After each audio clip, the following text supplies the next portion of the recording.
Alors, je m'appelle Ika Polpon, je suis chercheur CNRS au Lémar, qui est situé à l'IUM à Plouzané.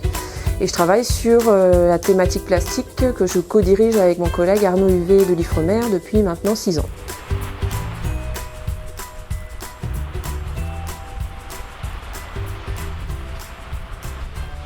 Donc là, je viens de ramasser un gobelet plastique sur la plage.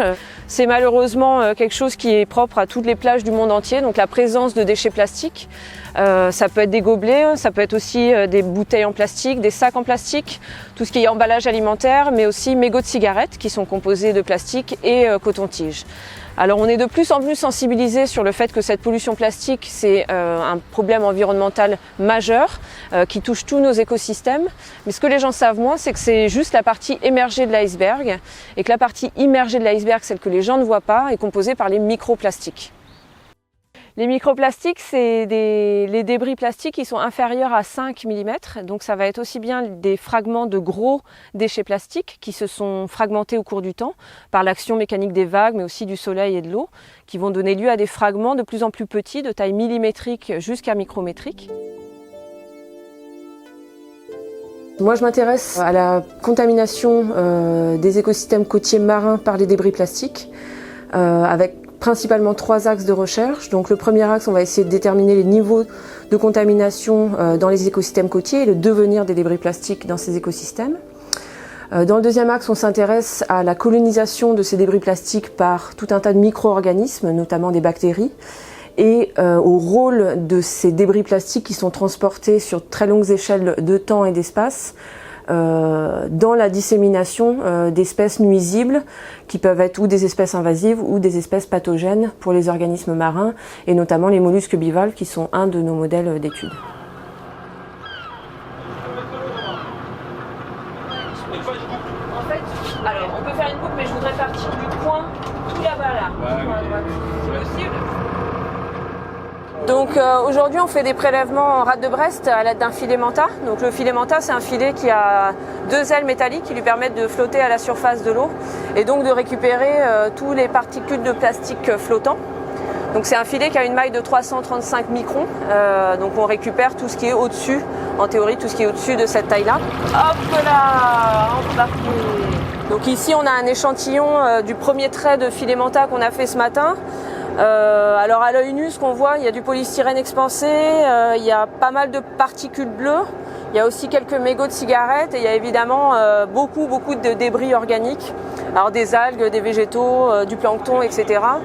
Une fois de retour en labo, cet échantillon, on va le digérer chimiquement avec des solutions de peroxyde d'hydrogène et d'hydroxyde de potassium pour éliminer toute la matière organique afin d'extraire les microplastiques et d'arriver à visualiser même les toutes petites particules qui sont invisibles à l'œil nu.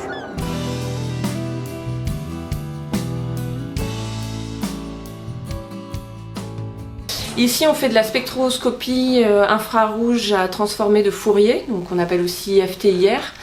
En fait, c'est une technique qui va mesurer la quantité de lumière absorbée en fonction de la longueur d'onde et cette quantité de lumière absorbée, elle va dépendre de la nature chimique de l'échantillon.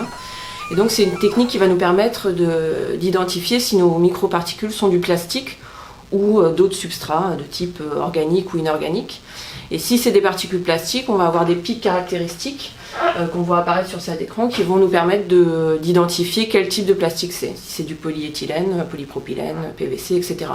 Donc on se sert de cette machine pour identifier tous les microplastiques qu'on collecte dans l'environnement, que ce soit dans l'eau, dans les sédiments ou dans les organismes.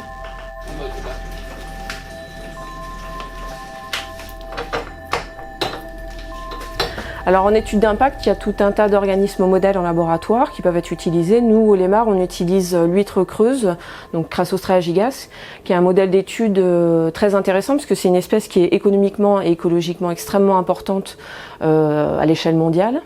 Et c'est aussi une espèce qu'on connaît très bien, on connaît son génome et on maîtrise au Lémar l'ensemble de son cycle de vie. Donc c'est une espèce qui va nous permettre de pouvoir étudier la toxicité des micro et nanoplastiques et comment cette pollution va impacter une fonction clé de toutes les espèces qui est la reproduction. On fait beaucoup d'actions de sensibilisation dans les écoles, auprès du grand public, de médiation scientifique. Mais notre travail, c'est aussi de fournir des données scientifiques robustes pour les décideurs, pour leur permettre de prendre des mesures, de mettre des choses en place justement pour réduire la quantité de déchets plastiques qui arrivent dans l'environnement marin. Les activités qu'on mène au Lémar depuis bientôt 6 ans, c'est vraiment un travail d'équipe.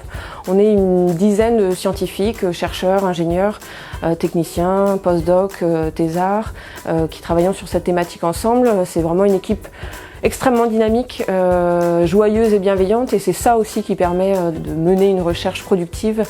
Et cette médaille, c'est avant tout le travail de cette super équipe au Lémar.